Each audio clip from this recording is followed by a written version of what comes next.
Welcome to Letterbox Book Club. My name is Claire. No. Stuffed it up already. I'm going to just stop and...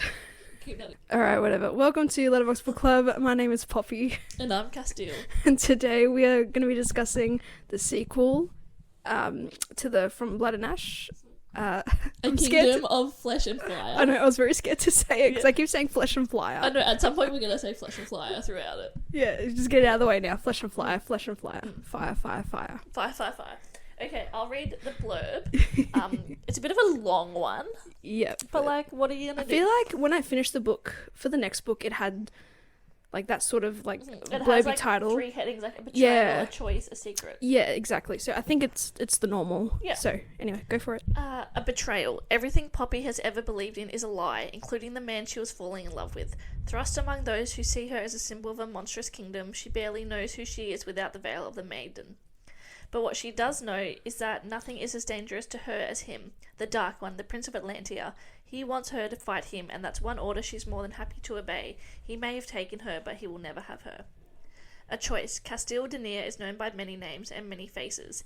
His lies are as seductive as his touch, his truths as sensual as his bite. Poppy knows better than to trust him. He needs her alive, healthy, and whole to achieve his goals. But he's the only way for her to get what she wants, to find her brother Ian and see for herself if he has become a soulless ascended. Working with Castile instead of against him presents its own risks. He still tempts her with every breath, offering up all she's ever wanted. Castile has plans for her, ones that could expose her to unimaginable pleasure and unfathomable pain. Plans that will force her to look beyond everything she thought she knew about herself, about him. Plans that could bind their lives together in unexpected ways that neither kingdom is prepared for, and she's far too reckless, too hungry to resist the temptation. A secret. But unrest has grown in Atlantia as they await the return of their prince. Whispers of war have become stronger, and Poppy is at the very heart of it all. The king wants to use her to send a message. The dissenters want her dead. The Wolven are growing more unpredictable, and as her abilities to feel pain and emotion begin to grow and strengthen, the Atlanteans start to fear her. Dark secrets are at play, ones steeped in the blood-drenched sins of 2 kingdoms that would do anything to keep the truth hidden. But when the earth begins to shake and the skies start to bleed, it may already be too late. God damn, that was very long-winded. Oh Jesus Christ. It's like, let me just give away the entire book in the blurb. But, like, that was so succinct. More succinct than the book could be in itself. Sorry. Alrighty. Vibes. Yeah, I'm happy to do thoughts, feelings, emotions first because you busted out that whole thesis right there. Thank you. Yes, please. Alright, my thoughts, feelings, emotions. I am severely overwhelmed. Help. Like, yeah. Look, I don't know if it's because House of Night tainted me, but I don't know what is considered good pacing anymore, to be honest. Because, like... 30% of the book is just, like, talking and dialogue and figuring out bloodlines and, like, just going through history, which is fine because it's information, it's world building, we love that, we like learning about the new things. But then it's like, I want to get into a bit of, like, the action because they're on the run now from, like, the Ascended and they're after them and all that type of stuff. You want, like, tussles, but, yeah, it was, like, a bit of fast-paced, a bit slow. Like, yeah, I don't know what I want in terms of pacing, but I still, like, enjoyed it because, you know, you're learning... a lot of the new things about the world and like who's telling the truth and like what Poppy's going through. I really enjoyed her anxiety about how she feels towards the Atlanteans, feeling about her and her sort of like acceptance and just her generally falling in love with Castile and all that type of stuff. I really enjoyed how the deities are kind of written and expressed because in a lot of other fantasy books we've read, the deities are like very vague and obscure and they're not like really defined as sentient beings. They're just people that are there and they're watching over you and all that type of stuff. Or they'll like make you'll have like an encounter with a goddess and it'll be like the one time and then they're not relevant since. But in this one, like I like how they're described as like they're sleeping and like we're getting actual evidence of their favors or like what pleases them, a la the blood tree, a la the Nyktos day turning into night thing. And of course we're going to get into all that later, but just as examples. But yeah, it's weird. Yeah, it's a hard balancing act. I enjoyed it, but then it's also like it's a bit of a slog, not gonna lie. I'll go into mine. We were discussing this earlier about how in House of Night we were saying why not just make them bigger books and less, but now that we got these big bad boy books, we're like, why not just split it up into more books? Yeah, I know. But I just had a thought. You know how in Harry Potter there's like the Harry Potter books, like there's 8 books or 7 books or whatever it is, and then you can get like their textbooks, like you can get like the Fantastic Beasts like textbook, or you can get like Hogwarts, a history, like the legitimate like material source for like so like they created them. So like what if they had these books rather than like like slightly smaller, but you could buy like Atlantia, a history, or like Macedonia, a history, and then like it goes through the like, or just like Solus as a whole. I mean, is it just not the prequels? No, because they go through other things. But it could be like Ascended and like how they're made or whatever, and then like Vampire, and then like Cravens and Wolven, and like you can got it just like kind of like gods, a timetable. Yeah, the gods, the goddesses, the deities, and everything gets like a whole.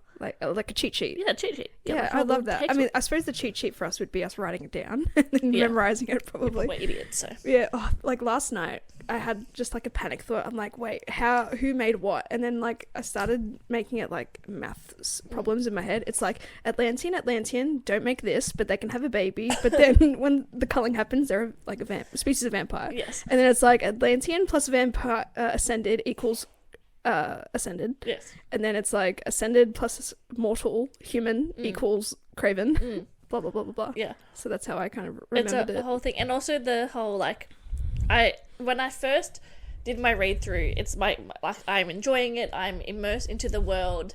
I don't care about any inconsistencies or anything. I'm just like whatever. But now that I'm on my second reread, it's more of my second reread.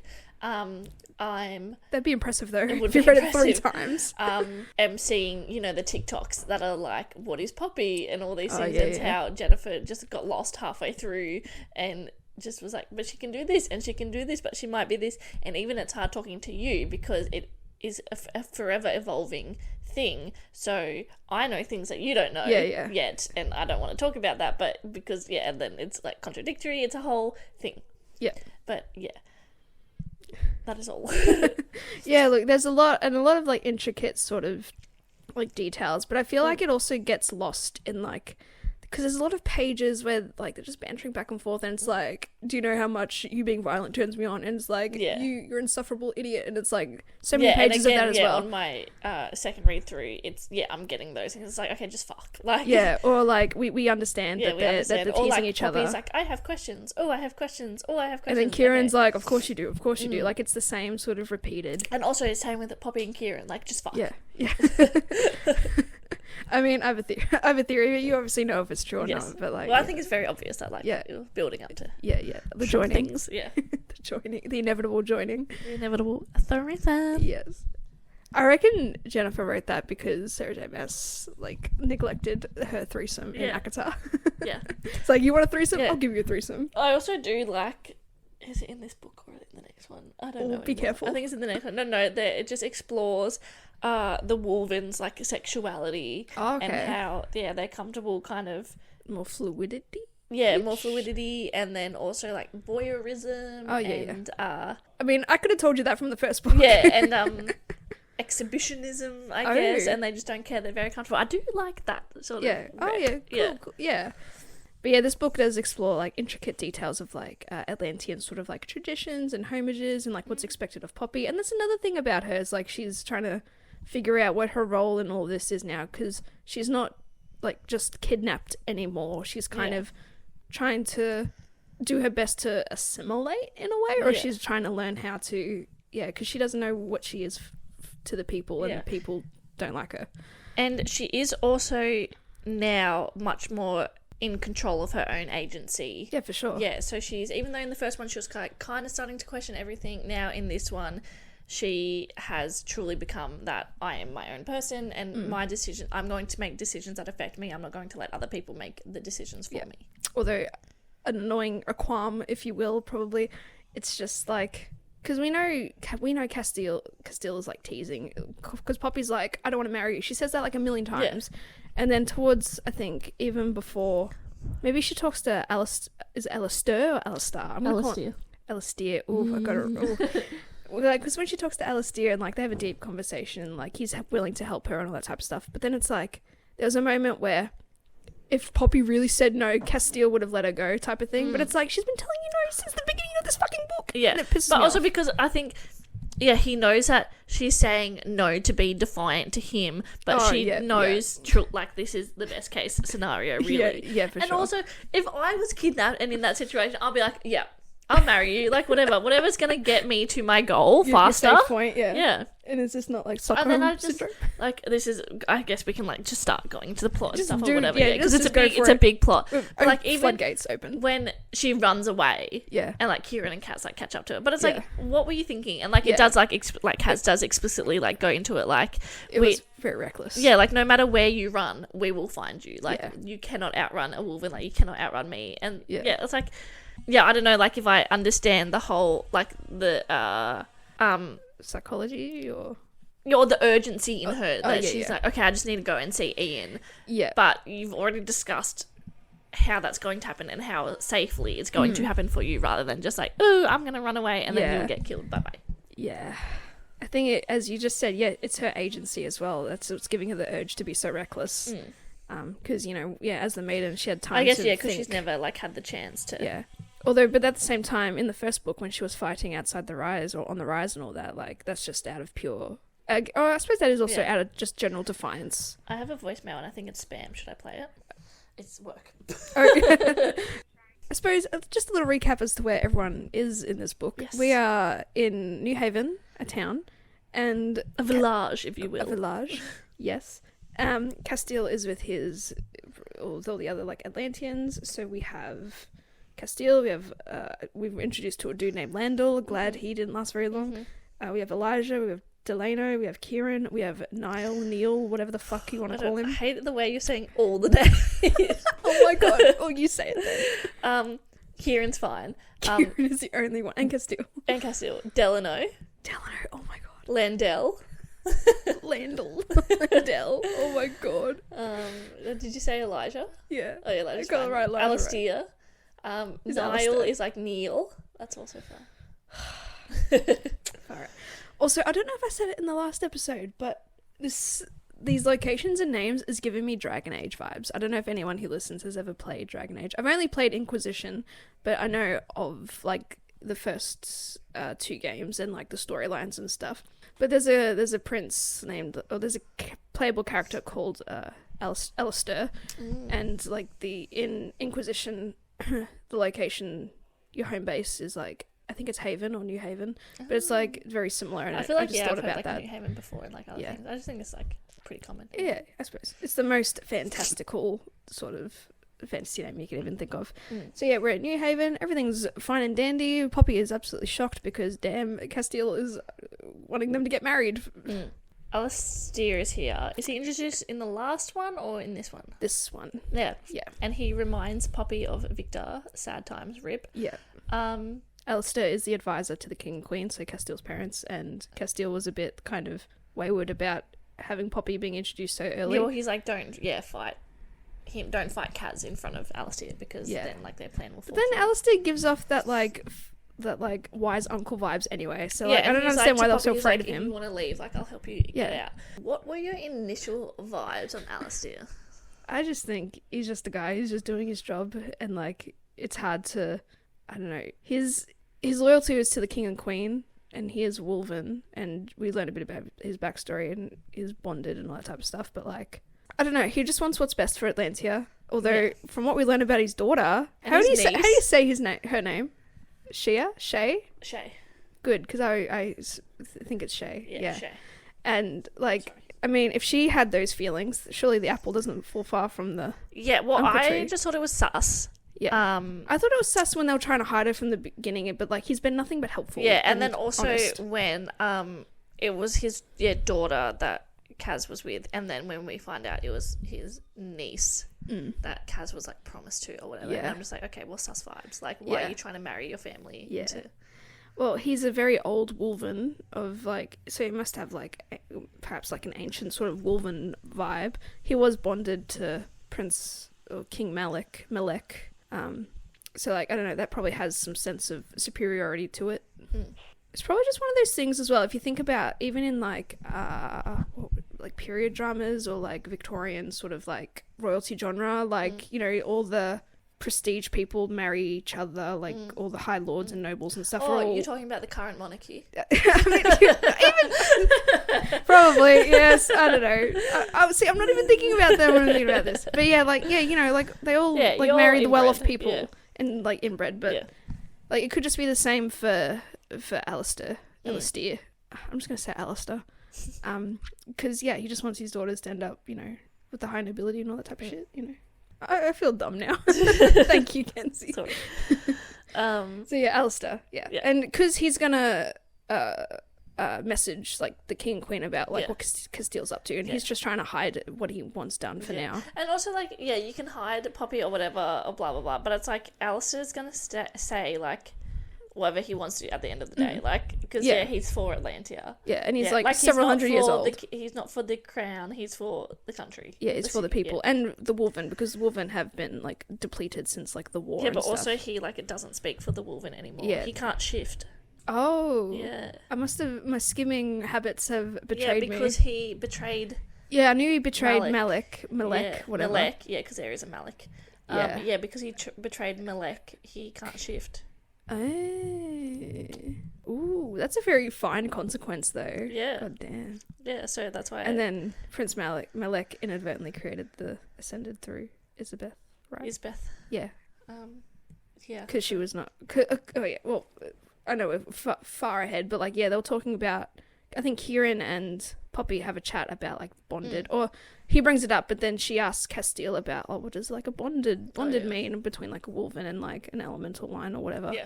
And then they go on to that little history of Malek and Isabeth, and she was denied like a mortal and a life or whatever, and then Malek just did what he did. See, even that history kind of confuses me. Then it goes on like, I think Castile's mother like must have had a relationship with him or something, or I must have misread it, and I'm like, I'm so confused, bro.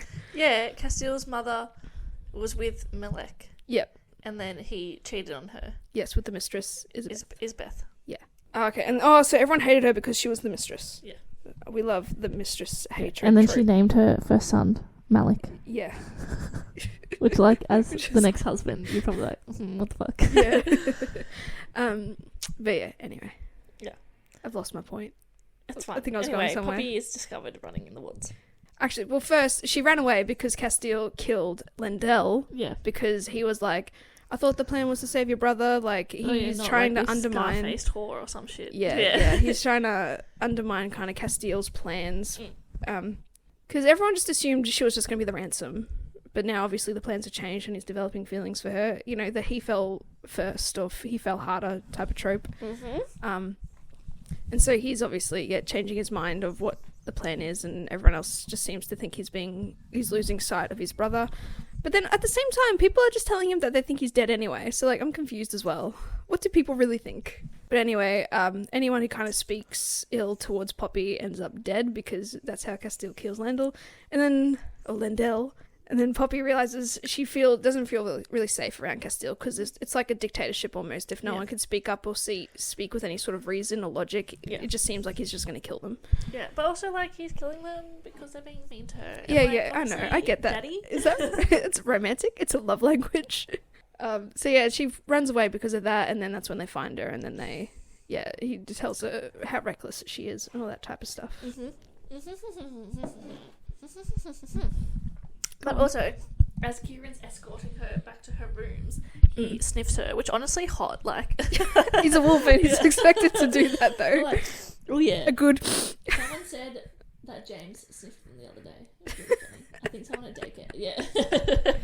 And I was like, honestly, like, that's his prerogative, like, don't judge. It's just the animalistic in all of us. Anyway, no, yeah, like, so Kieran sniffs her, hot, and he like remarks that she smells like death. Like she doesn't smell like bad, like rotting, but like she smells like of death. Like like how else do you speak nicely about that? And I was just like, oh, sick. She's gonna be like a death god. Yeah, I'm sick of death gods. And then the original plot just went whoop, out the window. Yeah. So that's fun. Yeah. Yeah, and pretty much like with that whole not kidnapping, the running away, like that's like 30 to almost 40% of the book is just them chilling in New Haven, talking, her running away, and them then discussing bloodlines and all that type of stuff. Negotiating their marriage contract, I guess. Like, Castile explains that once they're married and they go and discuss their terms and conditions with the Blood Crown, and they swap, you know, like, give us my brother back.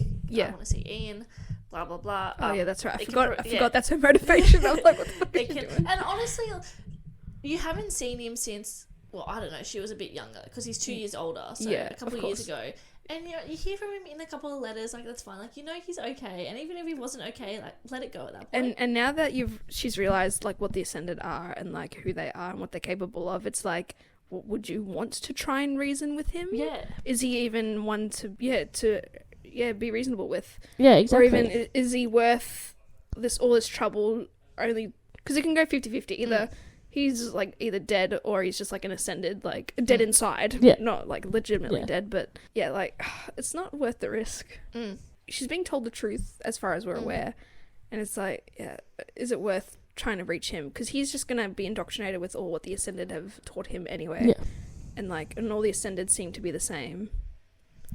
Like, just, like, they all seem to just be very harsh. Yeah. Proper shit Well, yeah, people. they don't have souls, I guess. Yeah. So, like, why would he be any different is all. Yeah. Yeah, but anyway, so after they discuss all that, and then Castile says that they can get divorced afterwards, which is another modern term. I guess there's a few things throughout the books that kind of just really takes me out of it, and I just get so discombobulated, I guess. Because you just assume in this type of fantasy world, like, marriage just means forever to all eternity. Yeah. In the eyes of an immortal, like, it's forever. Yeah, and even if they were married, like, rather than divorce, I thought it could just be, Poppy will just go and live somewhere else. And then They could be married just by name alone. Yeah. And then they can just go off and frolic with other people. And also, I get, like, what's to stop them? They could have done a fake marriage and had Kieran, say, be a witness. And then just faked it, be like, oh, yeah, I saw them get married. And then, Yeah. Or, like, my dad officiated the wedding. Like, that type of thing. But, yeah, so that really took me out of it. But then also, as well, like, at that point, I know you love each other. Just, there's so much of this book is them being like, as well, I guess, let's just pretend, like, let's pretend that we love each other, blah, blah, blah, and then they, of course, finally it doesn't even last that long. Yeah, they do finally admit that they love each other, and it's all real, and blah, blah, blah. Yeah. But, so much of the book is, I hate you, I'm not going to do this, okay, for my brother, I'll do this, but let's just pretend. And then, again, with books and timelines, I have no idea how much time this is taking, because she's 18 in the first book, and in the third book, she also says, she's like, I'm not even 19 yet. Oh. So it's all, less than a year. At least I'm not the only one who thinks the pacing is a bit discombobulating. Yeah, it's the same with the House of Night, where it's all, in less than a year. Yeah, but at least they give you, like, a timeline. They're like, 3 weeks ago, this person died, or something like that. But this, I think it was at least, like, maybe at least 5 days, I reckon, between leaving and getting to New Haven. Yeah. Because they had to be covert through the Blood Forest. Yeah. But look, the pacing, man, hate it. But also in the, like, I guess the first, like, 40% of the book, we learn about all these, like, new bloodlines and stuff, which is pretty cool. And so they're all just reading history books, and they're just trying to figure out, like, what Poppy is, like, but they've settled on for now that she is, like, an empath from an empath warrior bloodline. Also known... Which is just picking words out of a hat and putting them together. Yeah, I know, right? Like, the list that I have here of all the different species, I guess, or bloodlines of Atlanteans are like... Alright, so we have elemental Atlantean for one, which is probably the OP arseholes, who are... Well, they're born from gods, I guess, so... there are, like, changelings, which is just, like, just a shifter type of Atlantean vibe. So an alternate to, like, a wolven. But then you have the wolven... You have, like, a wyvern, which is a shift into cats situation, which is cool. Diversity, though. Yeah, but we know that wyverns are dragons. That's the thing. And, and there's, like, serene, which is, like, I said mermaid, but they're probably just, like, merfolk as well. They're probably different sort of alterations to them all. And there's a draken, which is, like, the dragons. They come up later. Yeah. Oh, cool. And then there's, like, just the centurion, which are just, like, general warriors. But then we have the Guardians, who are also, like, just warriors. Like, the Guardians are women? Yeah, the Guardians are women, but, like, still. And then you got the empath warriors. And so they've settled Poppy on being an empath warrior because of all her emotional feelings and how she can read people and suck out pain, I guess. But then, conversely, she would be called a soul eater. At least that's what the other Atlanteans portray her as. She see her as this... Yeah, because I think, they take people's souls as they take the pain or whatever, and they feed off it. Yeah, and so they fear her and distrust her and all that type of fun stuff. So yeah, they think Poppy could be of the old Atlantean line. And then they just talk about the intricacies of, like, her parents. They're like, oh, they could be full-blooded, or they could be this, or they could be that. And it's just like, do we really need, like, a good 30% of the book to be just on this, please? Yeah. But I guess it's also kind of nice because you get them actually... Because in some books, they either fall in love, like, too quickly, or they don't have, like, such intimate discussions. But, like, I kind of like it when, you know, they do this because it is a lot of talking and a lot of dialogue. And there's a lot of discussion and open dialogue and stuff, but yeah, it's overwhelming. And like this is her bonding with Kieran kind of as well, because like she's getting to know him as also Castiel's bonded, because he's bonded to Castiel. And just for we're just on this topic, and then we can talk a little bit more freely. We learn of some fun like Atlantean traditions in terms of like marriage. This thing called the joining, which is like a glorified threesome. Well, no, almost. Not necessarily. It doesn't always lead to that. Yeah, it doesn't always lead to it. It's just when a bonded Wolven and Atlantean marry, and then like they can do the joining so that Wolven is bonded to the partner of your partner as well. Bonded. Yeah, and so sometimes because they have to share blood, so sometimes it becomes inherently sexual. Sometimes it doesn't. Yeah. But it also ties all their lives together. Yeah. Which is fun. So like if for the example that we have Poppy and Castiel and Kieran, if Poppy or Castiel dies, Kieran dies, and if Kieran dies, he just dies, or do the others die? All die. Oh, yeah. Ooh, I always thought it was just the Wolven. Oh no, gotta keep him alive. Fucking hell. No. But like I thought, like if the Wolven dies, it's just the Wolven that dies. But I think after the joining though, I think if they're bonded, I think it's just so he's bonded to her. Always protect them. Yeah. But like, because at the end. Because at the end, he sends Kieran away because of the big battle on the rise and all that type of shit with the Duchess and all that. And then Poppy's like, I know why you sent him away because he would risk his life for you. So I really think it's just if Kieran died protecting them, he would just die. But if both of them were to die, he would die. Like, it just goes one way. Except it's one way, but it's connected to her as well. And if Poppy were to have her own individual bonded Wolven, like, they would be a part of it all as well. So it's very... very intricate. Oh, however, if one or the other dies, the other would recover. Yeah. The bond does not cause the death of the Wolven. And as we've learned now, that bonds can be shattered as well, which is pretty cool and intricate. And of course, you know, within the first 45%, at around like the 45% mark, we have our first tussle. We have the Ascended have finally realised that Poppy is like missing, or she is not en route to the capital, and they send some Ascended after them. And they encounter, what's his name? Lord. I'm scared to say his name now. What is his name? Chany? Chaney? C-H-A-N-E-Y? Lord Chaney. Chaney. Yeah. Are you trying to remember how the order works? Yeah. So, yeah, Lord Chaney, and like a tussle ensues, and then Poppy... Yeah, because I've never read these words, so... yeah, that's weird. Yeah. The way you say it like that. I've never read the words. I think... because I was doing both. I was doing reading and listening my first run through. Yeah. So he's arrived at New Haven with some royal knights, which are pretty big, beefy bastards, I'd assume. Turns out Mrs. Toulis betrayed them, if we remember. Bitch. Mrs. Toulis and her family requested an exemption and to also, their son. I hate these sort of tropes. It's like, her family got killed or whatever. I think her son's still alive. Yeah, because he's a baby. Yeah, it's like, your husband got killed. It's like, because he was a fucking arsehole. And it's like, okay, like, what's going to happen? Like, I want revenge. But it's like, okay, but you're also going to cause the death of innocence. Yeah, no, right. It's just, I don't understand these people. Anyway, it's like, just take your losses and leave. But anyway... Because she described, obviously, to them that the Maiden is here with the Dark One. And we learned that the Ascended, these particular Ascended, like the Knights and all that, they can turn willingly into Cravens. That's fun. That adds another air of mystery to it. Yeah. Never comes up again, but... Oh, really? Like, they don't turn? No, there's no Royal Knights, really, that come up. Oh. What? All right. Yeah, there's different things that... Okay. Yeah. Oh, fair enough. So far out. I can't talk.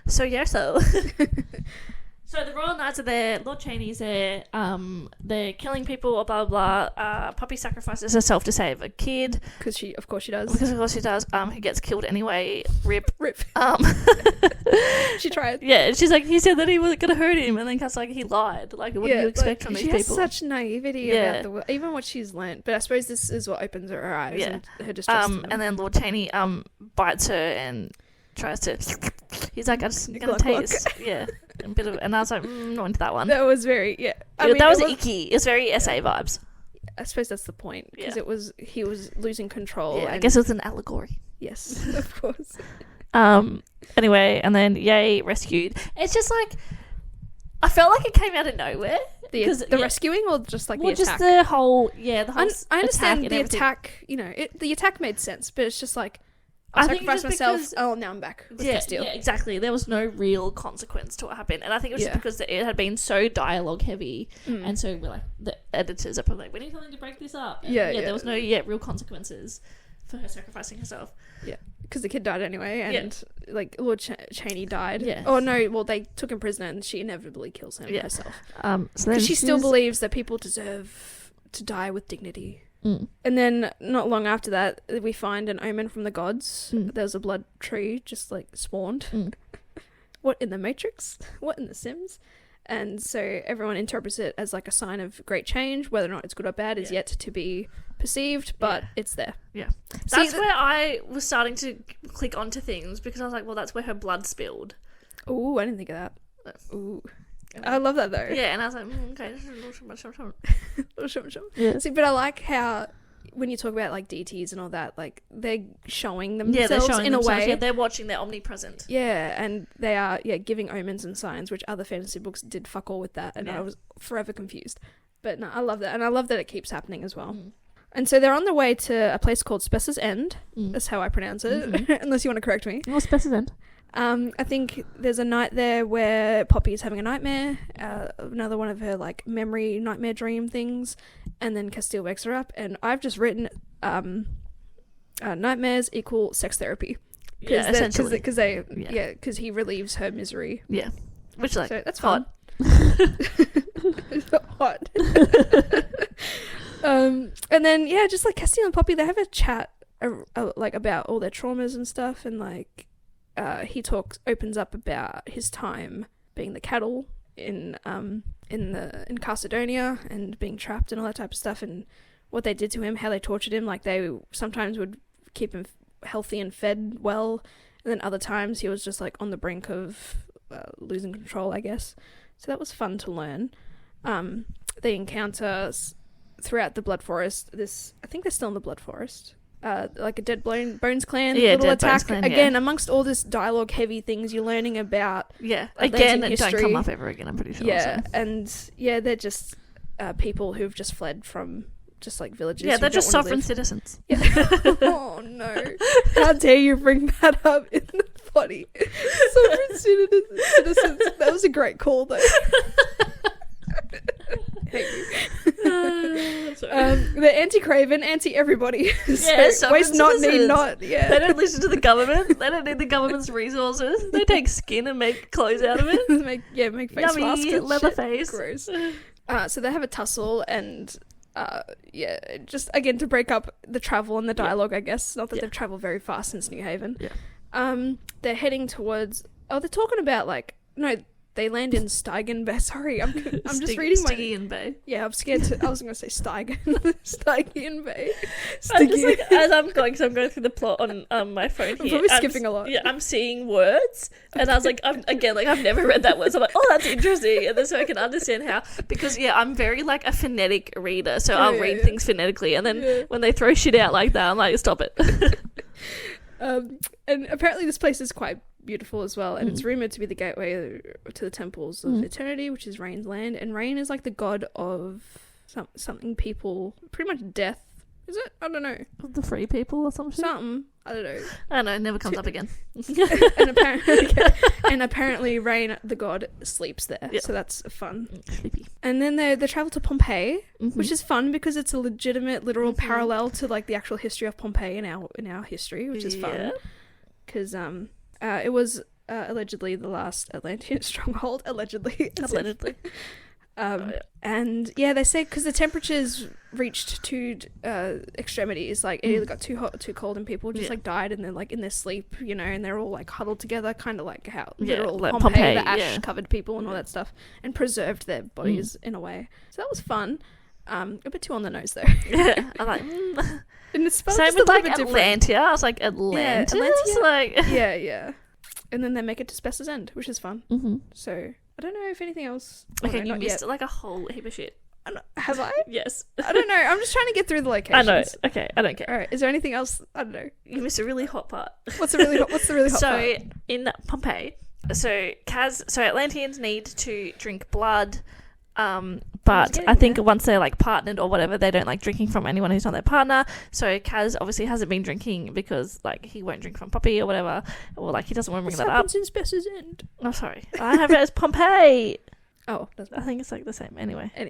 We're looking. I'm reading my disjointed notes, and then Kenzie's got a full one. Cool. Anyway, so one day, Kaz wakes up and he's like bloodlusty. Yeah, it was very scary. He was like, he woke up. He had a nightmare, and he woke up, and then he was like choking Poppy. Yeah, and then she's like, "I'm gonna stab you." To be fair, I do like the trope though when they wake up and they try and like defend themselves. Yeah. I don't know, something about that hits different. And so then, like Kieran comes in and he's like, "What the fuck?" And then sends. Castile away, and then actually no, Castile like starts eating her out. Yeah, fun honeydew. Yeah, anyway. Which is very not good vibes. Yeah. Which also like honeydew is yum, but like I don't know, like you wouldn't describe that as like something like peaches would be nice, or like sweet peach or nectarine. But you taste as sweet as a nectarine. Watermelon sugar. But like they have to have their very unique, you know, taste, I guess. Yeah, and like I just feel like honeydew isn't a very medieval fruit like a nectarine is, you know. Like it's nice stone fruit. Just say cheese and bread. Yeah, like you should taste like cheese and bread. You yeasty. I don't know, because I feel like a honeydew is like a hybrid like melon that science has created. It's very too out there for this particular environment. Have you had the cotton candy grapes that are like scientifically made? Oh yeah, they're so yummy. Their grapes taste like cotton candy. Wow. Anyway, I couldn't imagine from the title what it would smell like. Anyway, you taste like cotton candy grapes. Anyway, love that though. Yeah. Moving on. So yeah, he borderline like he kind of like assaults her. Is it assault? I mean, I don't know. She's into it. So. I know she was into it, but like there wasn't no clear definition. No of, informed consent. Yeah, exactly. I mean, they're sleeping in the same bed together and the whole thing. Doesn't mean. Oh, sorry. I know. Sorry. Okay. Anyway. So. Moving on. Kieran sends him away. Oh, Poppy snaps him out of it by saying hawk. Yeah. And another thing we learned. Oh no, we learned that in the first book. Hawk is his middle name. Middle name and middle names are Hawkthorne. intimate. Yeah. Oh, why isn't it Hawkthorne? Anyway, because there's too many Hawthorns. I don't care. Anyway, it's Hawkthorne, not Hawthorne. Anyway, so then Kieran explains about like he needs to drink blah blah blah, and then Poppy's like, okay, well he can drink from me, and they have a conversation, informed consent, hot anyway. So Kieran's like, well, I'll be here while he drinks from you, so that it doesn't take too much. This is such a funny scene though, because we've just learned about the joining. Bro, it's so hot. I was like, here we go. I was like ready. I'm like, Kenzie she's told me about this moment. Anyway, so Castile's drinking it, and of course, like when you drink blood, like it becomes very hot, sensual. Like, thank you, very sensual. Anyway, I feel like the way it's described, Castile's penis is fully in Poppy. Yeah, that's right. And like, so I'm imagining that like Poppy, like he's got Poppy up around himself, like her legs are around his waist. He's penetrating her pussy. But also like he's pushed her up against Kieran, and Kieran's also holding her from behind with like his arm around the front of her. Yeah, I think he was holding her. Yeah, and I'm just like, hot. Like, yes, daddies. Yes, wolf. Woof, woof. I wolf you.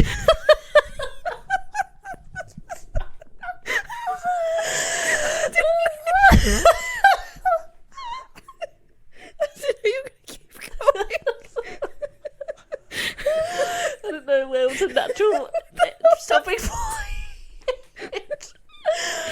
Okay, I don't want to become like another podcast, so I'll stop there.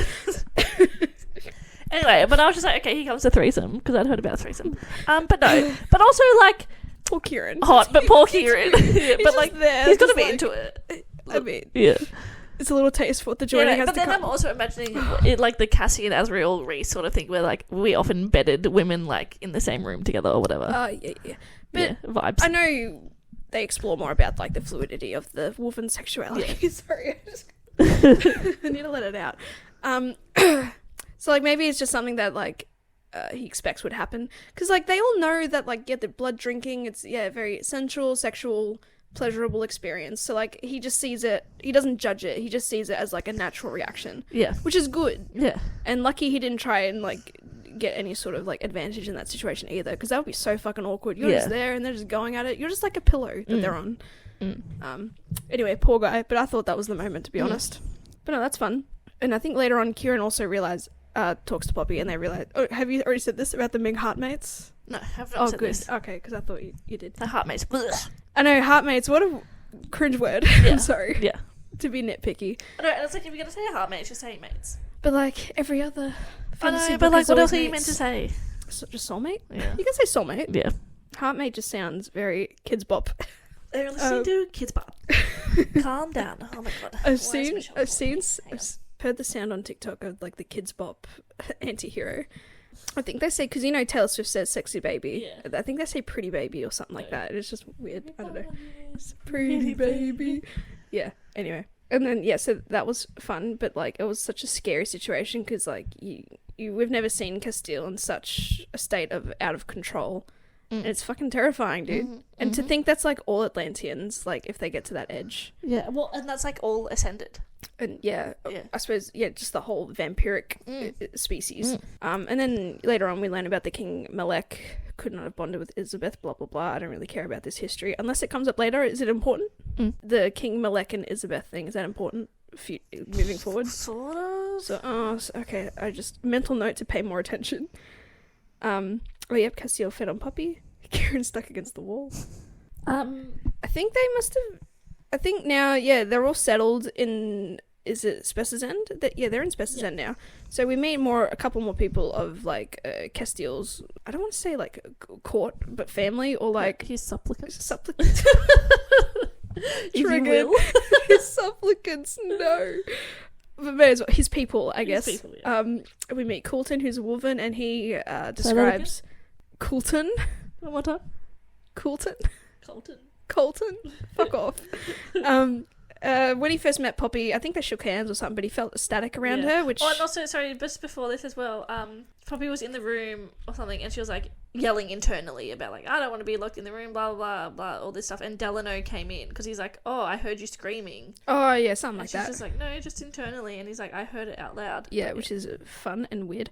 So they have a bit of downtime in Spess's End, really. Castile doesn't reveal until later, but he's essentially trying to slowly reclaim the Atlantean land back, and so they're trying to covertly rebuild Spess's End from the Ascended, because they've learned that the Ascended don't travel out this far east, mainly because of probably like the mist and the blood forest and all that type of shit. So that's fun. And in this moment, Castile teaches Poppy how to ride, which is fun. We love these like fluffy moments. Yes. But like we're like 70% of the way in, like give me some more action or something like that. We learn of like the Guardians as well, which is the highly elite women army. It's like one Guardian is equivalent to like 20 like regular soldiers, which is pretty fun. We learn that Kieran has a sister. That's also fun. So we meet Vonetta. I know, I almost said Vanetta. But of course we have a nickname, Netta, for her friends and all that type of stuff, which is fun. We also meet like Beckett and Quentin. I do not like how the way Quentin is spelt, just because everything has to be slightly altered. But that's okay. We also learn a bit more kind of about the Wolven growing up as well. We learn that the Wolven as like a species, when they're coming into their like shifting and all that type of stuff, they can stay in their shifted form for like decades before they learn how to control and shift in between, so that's fun. Yeah, and they're saying as well that like because the Wolvens age like slowly or whatever, like Quentin's like a couple years older than Poppy or something, but he looks like a teenager. Yeah, which is pretty cool. And Beckett has an incident later on, which like it's like a roof collapse on him or something, and his hind legs are broken and mangled and all that type of shit. But then Poppy insists on trying to heal him, because apparently she's like, I just want to take his pain away. Initially. And we also learnt that when a wolven has a broken bone, they have to shift back into the human form for it to heal properly. Well, yeah, because otherwise it'll heal in like the wolven form, so it won't heal properly. It'll be all mangled. So they're trying to, and because Beckett hadn't shifted in such a long time, they're trying to like convince him or try and stimulate him in order to shift. Yeah. So Poppy, with the intention of taking his pain away, she like hold on to his legs, and then like she starts glowing like a She starts motherfucker. glowing. Her hands start glowing. Yeah. Yeah, and it turns out she did more than take his pain away. She inadvertently healed him. Yeah. And they're like, hell. And then she her whole body started glowing, and it's like she glows like a silver. Yeah, and like her eyes like had silver in them. So now everyone's wondering like, what the fuck is this girl? Mm-hmm. Like, what sort of bloodline is she actually from? This is also simultaneously a good and bad thing, because the Atlanteans already distrust her being this random person, and obviously someone who wasn't intended to marry Castile. Mm-hmm. They have just this other element of like, oh, she's a soul eater, we're terrified of them type of things. So they're really wary of her. Yes. And even though she's like, I feel like she's proved herself like a million times. Yeah, and also, we didn't go over it, but after the attack in New Haven, she heals. Well, she takes people's pain away, and like some people refuse. Yeah, and she's trying to deal with that people's refusal. Yeah. Which also sucks. I mean, because she knows her intention. She's just trying to help, but they don't know what her intentions are. Yeah, and they're like, do not touch me. They just see this ascended sympathizer traitor as well. Yeah. And then after that, I just wrote Sex in Springs because they go. Yeah.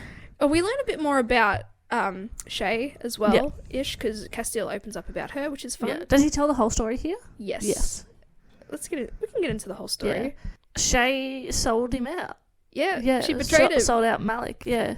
And Castile, she would have. Yeah. So while Castile was locked away, her and Malik would try and bust him out. To no avail. And then one night, I think they split up. They were all being chased, and like she was caught, and then she made a deal with them.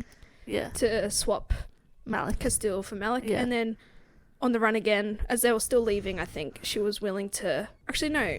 That's what she initially Castile wanted. says that like the tunnels were clear or something, almost as if like they knew that like where they would be. I think and stuff. the guise was her taking him away, but ultimately she would give him back. Yeah. To free herself. Yeah. But then Castile, realised what was going on, so he killed them both. He killed her, which Yeah. is pretty oof. Yeah. Never would have expected that though.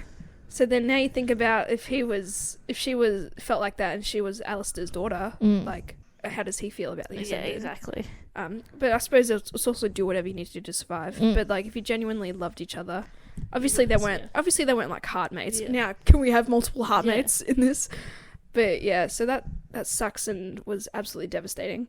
Because Poppy goes off on him. Like they have I think in the Springs or somewhere, they just go off like on each other. It's like, you don't tell me about this, you don't tell me about that, I do this because you don't do that, blah blah blah blah blah. But then I think also at this point is when they decide that like we're not pretending anymore. Yeah. Like it's real. Yeah. Cute. I would have really liked, just being a bit nitpicky, like they go forth with like the fake marriage and then like, so it's all like formally informal. Yeah. And then, they just fall in love naturally as it like progresses. Like that. I mean, they have naturally fallen. I know, in but love, yeah.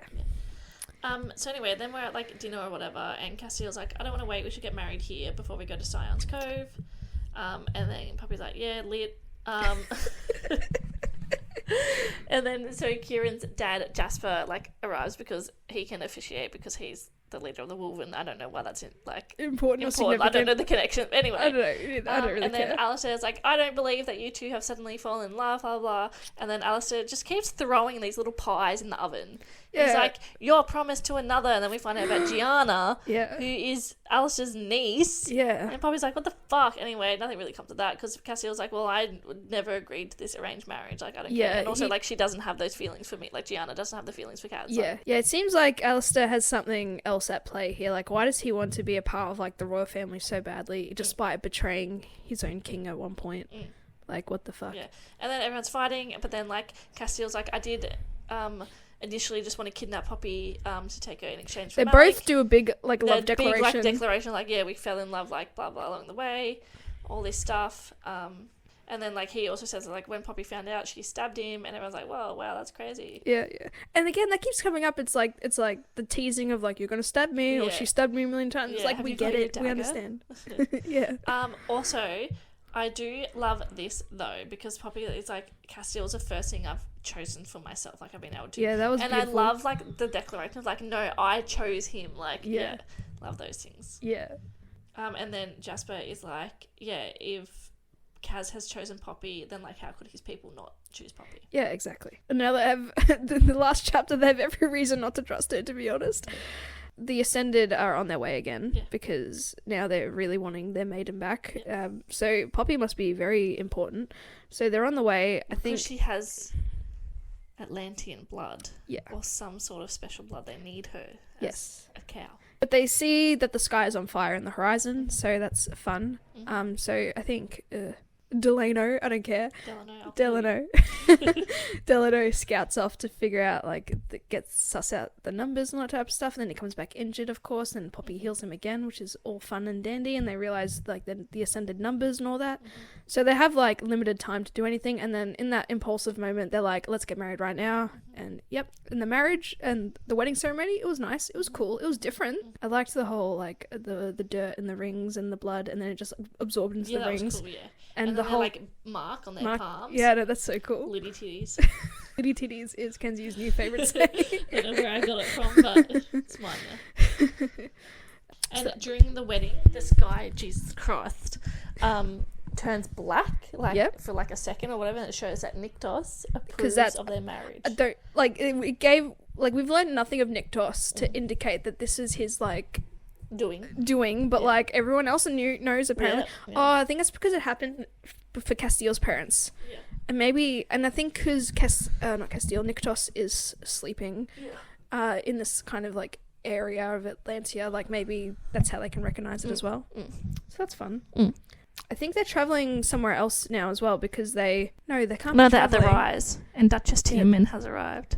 Yeah, and then Duchess Tiamin figures out that they're married or whatever, and she's like, oh my god, you've done what we could never do, you've like infiltrated Atlantia. So she's taunting. Yeah, good job. Then Poppy kills her, and then Kaz and Poppy have sex in the middle of the battlefield in the carriage. So yeah, just have a quick get off moment. Yeah, I mean, it's the blood, it's the lust, it's the violence, it's the redeclaration of love, it's the consummation, if you will.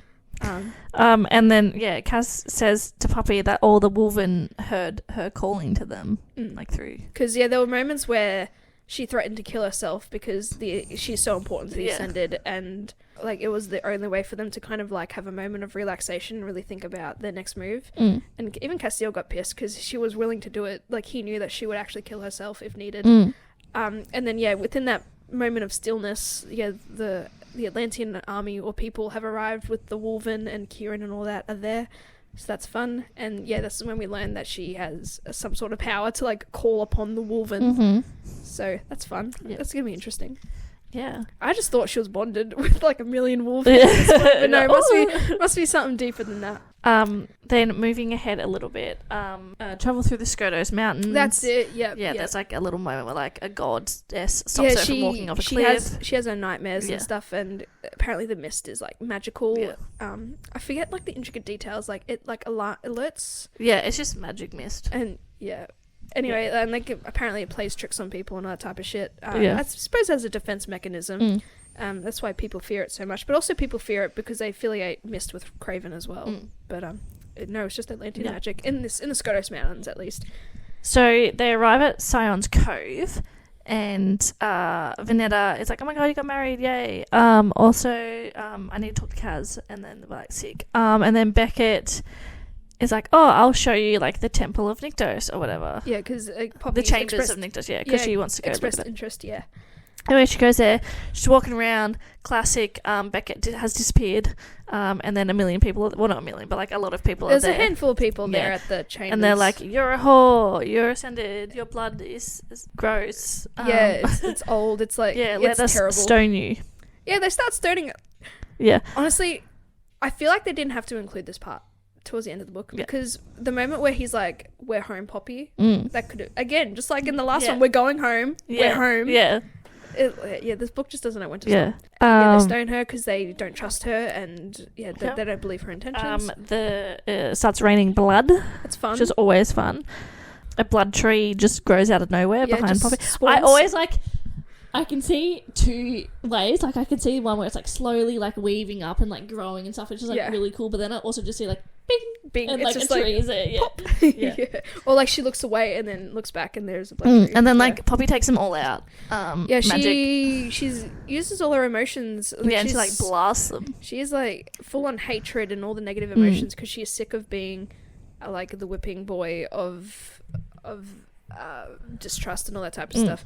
And so yeah, she hurls out kind of like, because she makes a connection with people when she trying to suss out their emotions and stuff, but this then manifests into a real like silver type of thread, and yeah, she just kind of like obliterates them. Yeah, fun. She and like misses them, and then but they're still bodies. And then yeah, it rains blood for a little bit. Yeah, and then but all the Wolven run towards her, and like anyone that comes near her, they look like they're going to attack. Yeah. And they realise that she's bonded, I guess, to all the wolves, so there's something in her blood that calls to the wolves. Yeah, and Castile is on his way there, and like his parents are there. That's another mention. Yeah, because Alistair neglected that information because he was always worried about their acceptance and that type of shit. Like, I forget the queen's name. Is it Eloana? Yeah, she's like, she takes off her crown of bone, and it burns, and then it is gold again, and she tells everyone to bow before the last descendant of Nyktos, the rightful queen to Atlantia. Yeah, boom. Because he's like the king of gods. Yeah, fade to black. And fade to black, which is intense. And then, but also at the same time, she said to Castile, "What have you brought back?" Yeah, home? What have you brought back? Which and then it's like Dunsky. Like, it was a very intense last chapter, but I feel like it could have been where they could have cut a third. Yeah, they could have cut a third of this book, and this could have been like a bit earlier and all that type of stuff, but that was interesting. I suppose that's what's keeping it going. So now what does this mean? Do they have to, like, I don't know, wake Nyktos or something? I don't fucking know. I mean, the goddess and back in the Scottish Mountains, with the whole dream walking and all that type of stuff, and her almost being walking off a cliff, like, there was an earthquake or a ground shake and all that stuff, and they believe, like, the goddess, what's her name? Yeah, Aos, A-I-O-S or whatever, like, she's like waking, or they're waking up type of thing. So interesting to see. Yeah, and also like bit weird that the queen's like, what have you brought? But then also this is the queen, so it's like, what have you brought? But I acknowledge you as someone of a great. Let me give you this crown as well. You're welcome. And then but Poppy is just like there, like having a fucking heart attack and she's panicking. Like, she doesn't know what the fuck's going on. Poor girl. But and I feel like that must be like the soul eater aspect, because she was able to grasp on everyone and then they just like died. So that's interesting to see the gods come into play. I wonder how like they're gonna write that as well. Just because, as we've said, like, they're just sentient beings, omnipresent. I want you to remember, because it pissed me off the first time I read it, and then I got to the end, and I was like, oh, okay, that makes sense. There's so many references when Poppy sees something or whatever to the cave cat I once saw at the palace. There's too much shit going on for me to remember a fucking cat. Cave cat. A cave cat. It was caged, though. Oh, fun. Wait, so was that mentioned in, like, when? All throughout the fucking book, everywhere. It's in all the books. Just like she'll like see a wolven, or like she'll learn about a creature and she'll be like, oh, it reminds me of the cave cat I saw in Macedonia. When is in Macedonia or Carcedonia? Is it not the same? I don't know. Macedonia. Macedonia is where she was with the Duke and Duchess Tim. No, in Carcedonia, at the capital. So she is yet to experience this and then be reminded of? Or? No, when she was young in Carcedonia, growing up with the Queen. Okay. The cave cat was caged under the palace. Okay. And now every time she sees anything, she's like, it reminds me of the cave cat. Okay. And then like her and like Castile have like a whole convo. It's like, so it's a trapped wyvern? No. Okay, something different. Okay. Yes. All right. Is it? So obviously it's going to be important. Man, there's too many details to even remember. I'm not gonna remember a fucking cave cat. That's okay. That's all right. But thank you for letting me know. Okay. I'll leave a mental note. But and also before the Duchess died, we learnt that Tawny is ascended. Oh, yeah, Tawny. So that's fun because I spat everywhere. Sorry, I didn't see nothing. Throws a spanner in the works because now, like, is Tawny just going to be as like soulless and dead inside? Is she going to be like unreasonable? Well, since we've learnt about new ascended, like they have to like be put away for like months in order to control their bloodlust. Newborn vampires in Twilight. Yeah. And they're just like, they want all that blood all the time. They gotta slurp. Yeah. they can't control themselves. Yeah. So, yeah, it'd be interesting to see Tawny. And then the Duchess also said that like Ian and Malik are alive and together allegedly, but we don't know if we believe that. Yeah. So that's fun. Many things happening. Yes. And like many encounters with Ascended, and they just end up dead anyway. It's a lot. It is a lot. I'm overwhelmed. I'm still overwhelmed. Though. Yeah. It is Take a break. Read a little fluffy piece. Which is what we're going to do. We're going to take a break between this book and the next book. We're going to be reading Icebreaker. I mean, I personally have just gone ham and read them all, but yeah. I know. Yeah. But that's fine. So yeah, we'll be breaking up with Icebreaker. I forget who the author is named, but Doesn't matter. it doesn't Good matter. book. And then we'll finish off the remaining 2 books for the time being. And then we're waiting for the 5th one. Will we read the... I was just going to ask that. It depends what the prequels are about. Yeah. And it'll just determine my interest. Yeah. If I have to pay more attention, Yeah. sure. What I was going to say, I just love the progression of where they were going, because they're heading to Atlantia. They're going to go to... Yeah, it was like, we're going to travel to Spess's End, because that's a close area to Atlantia. Then it's en route from there, almost. Yeah. And then it's like, all right, now we're going to go to Sion's Cove, or we're going to go to the Stygian Bay, and it's like, too many locations all at once. Does this book have maps? At the front At the front of my Kindle book it did, but it's too small for me to like pay attention. But it's to the east. They're all heading east, and that's what they were saying. Yeah, it's hot and warm and all that type of stuff. Yeah. The further east they go. But yeah, so many details. I'm overwhelmed. Glad to take a break and get right back into it for A Crown of Gilded Bones. But yeah, but next week it'll be Icebreaker. Yay. So fun. Yeah. And next week it'll be, for us, is New Year's. Yeah, personally it'll be New Year's, Yeah. but we'll be dead into January by the time this is up. But that's alright. But Yeah, cool. Alrighty, thanks for listening. Yeah. find us, link in the bio, tree. Link in the bio. Easiest place is just go to Instagram. Yeah, for sure. And then Yeah. you'll find us everywhere, YouTube, TikTok, all that type of Yeah. stuff. Apple Podcasts, Spotify, etc. 5 likes, and Kenzie's never to say woof woof again. I wolf you. 5 likes and 5 comments, and I'll never say it again. Which is a travesty because there's a threesome coming up. So. How about that's the only exception? Okay. What book is it in? Not the next one, the one after War of Two Queens. Oh, we have to wait so long. Yeah. That's the motivation. Yeah. And then we'll decide if we want to read A Shadow in the Ember and like A Light in the Flame. Like, they're just as big and thick boy books. Yeah. And I think also, like, the publication of them is wacky because I think that now if you read them, it's like you read 1, 2, then go back, read 3, then go back, then read 4. And it's like, well, why did you not release them like a la Assassin's Blade at the same time? And I don't know. I just want to... I don't know if I want to now do it like that because we're at the point now where we can shift back and forth between... Will it make sense? I don't know, because... You haven't read the 2 prequels either. And they're prequels, exactly. So, but people say they're important. I might, get, pretty far into our, podcast log of what we're reading and then just read them and say, and then just slot them in just if see we need they're to, important. necessary. Yeah. Okay, yeah, cool. Because I'm happy just to bounce the 4 out. Yeah. Because I thought that's the intention. Yeah. I just hate how, it's the prequels in between little books. It's like, just have one at the beginning or the end. I don't know. It's Jennifer's world. We're just living in it. Yeah. But yeah, thanks for listening. Yeah. Until next week for Icebreaker. I'm looking forward to it. Yeah, thanks I'm so keen for a cute little sports romance. I know, it's so cute. I thought it was going to be, really cheesy and just ugh. But, it's actually really good. Looking forward to it. Yeah. All right. Thanks, guys. Thanks. Bye. Bye.